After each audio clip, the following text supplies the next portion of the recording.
இது எனக்கு முதல் முறை நான் வந்து ஒரு லீட் ஆக்டராக நடித்து அதோட ப்ரெஸ் மீட் வந்து எனக்கு ரொம்ப புதுசு. ஏதாவது தப்பாக பேசினா மன்னிச்சுக்கோங்க. ஒன்று ரெண்டு பதட்டத்தில் ஏதாவது மாற்றி ஏதாவது சொல்லிட்டேன்னா மன்னிச்சிருங்க. முதலாவதாக இங்கே வந்திருக்கிற பத்திரிகை ஊடகம் துறை நண்பர்கள் பெரியவங்க இங்கே வந்திருக்கிற எல்லாருக்குமே பெரிய வணக்கம். மேடையில் உட்கார்ந்துருக்கிற டெக்னீஷியன்ஸ், கீழேயும் இருக்கிற டெக்னீஷியன்ஸ், இந்த படத்தை உருவாக்க உதவுனவங்க, ஸோ அப்படி எல்லாருக்குமே என்னோட பணிவான வணக்கம். அப்புறம் இந்த மீடியா, இந்த ப்ரெஸ் பெரியவங்க மூலமாக என்னை பார்த்துக்கிட்டு இருக்கிற சினிமா ரசிகர்களுக்கும் என்னோட பணிவான வணக்கம். அதே மாதிரி இந்த இடம், இந்த வாய்ப்பு, இன்னைக்கு இங்கே மைக் பிடிச்சி இந்த லைட் முன்னாடி நின்று நான் பேசிட்டு இருக்கேன்னா அது காரணமான முக்கியமான ஒரு விஷயம் விஜய் டிவி. அவங்களுக்கு என்னோட நன்றி. ஹாட் ஸ்டாருக்கு என்னோட நன்றி. பிக் பாஸ் நிகழ்ச்சிக்கும் அதில் என்னை ஓட்டு போட்டு என்னை ஜெயிக்க வச்ச இந்த அந்தஸ்தை இன்னைக்கு இந்த ஒரு மரியாதை எனக்கு கொடுத்துருக்கிற எல்லா பிக் பாஸ் ரசிகர் குடும்பத்துக்கும் என்னோட பணிவான நன்றி. இது எனக்கு ரொம்ப ஸ்பெஷலான ஒரு ப்ரோக்ராம் எனக்கு. ஏன்னா நான் இதே எல்வி பிரசாத்ல ஃப்ரெண்ட்ஸ் படிச்சுட்டு இருக்கும்போது அவங்களோட சேர்ந்து அசிஸ்டண்டாக கூட சேர்ந்து ப்ராஜெக்டில் வேலை செஞ்சுருக்கேன்.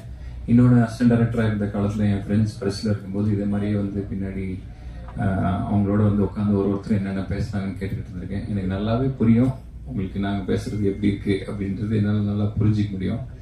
ஸோ எனக்கு இது ரொம்ப ஸ்பெஷல் டேங்கிறதுனால சில விஷயங்கள் மட்டும், எல்லாருமே நிறைய விஷயங்கள் சொல்லிட்டாங்க, எனக்கு தோன்ற சில விஷயங்கள் மட்டும் சொல்லணும்னு நினைக்கிறேன்.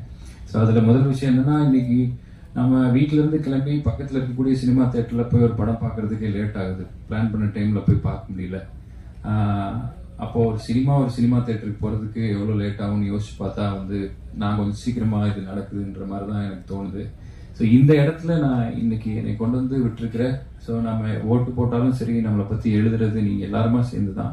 இந்த வெற்றியை வந்து நீங்கள் எனக்கு கொடுத்தது. ஸோ இன்னைக்கு நான் இங்கே நிற்கிற இந்த நிமிஷத்துக்கு ரொம்ப நன்றியோடு இருக்கிறேன். ரொம்ப எனக்கு சந்தோஷமாகவும் இருக்கு.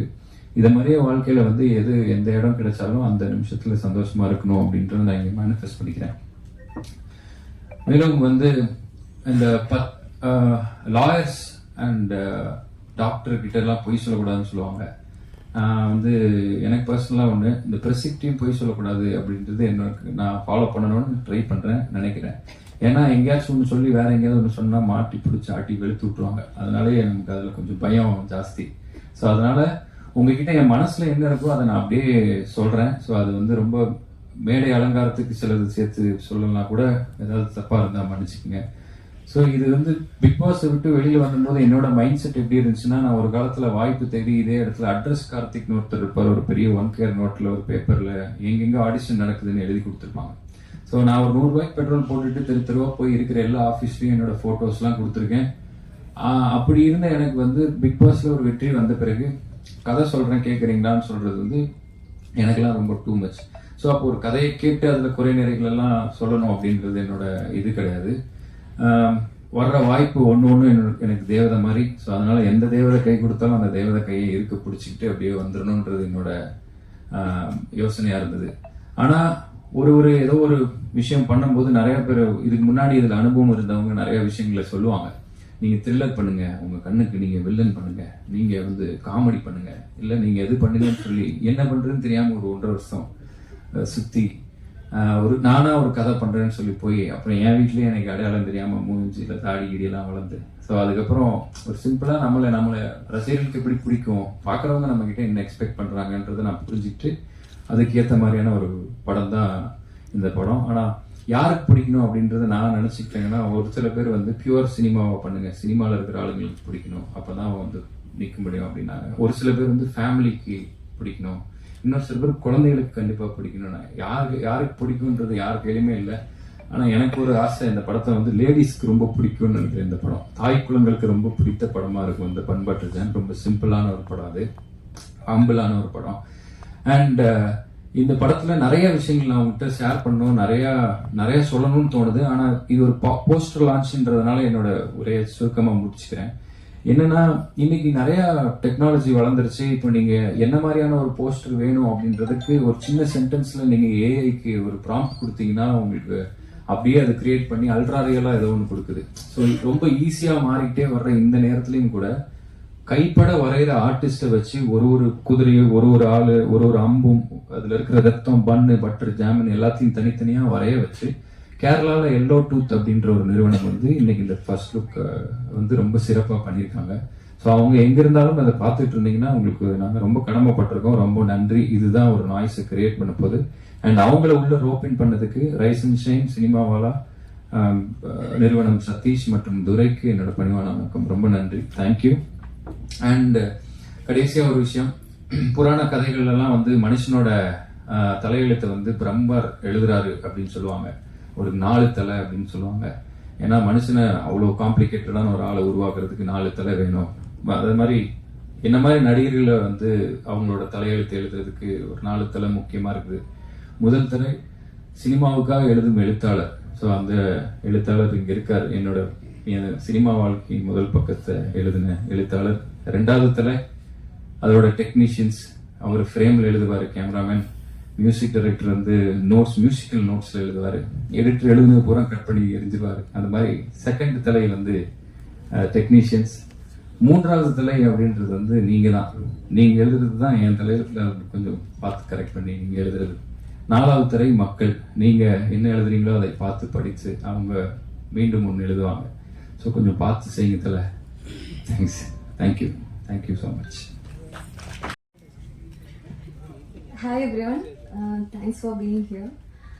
Bun Butter Jam இந்த படத்தோட கதையை ஃபர்ஸ்ட் கேட்கும்போது எனக்கு ரொம்பவே பிடிச்சிருந்துச்சு. ஏன்னா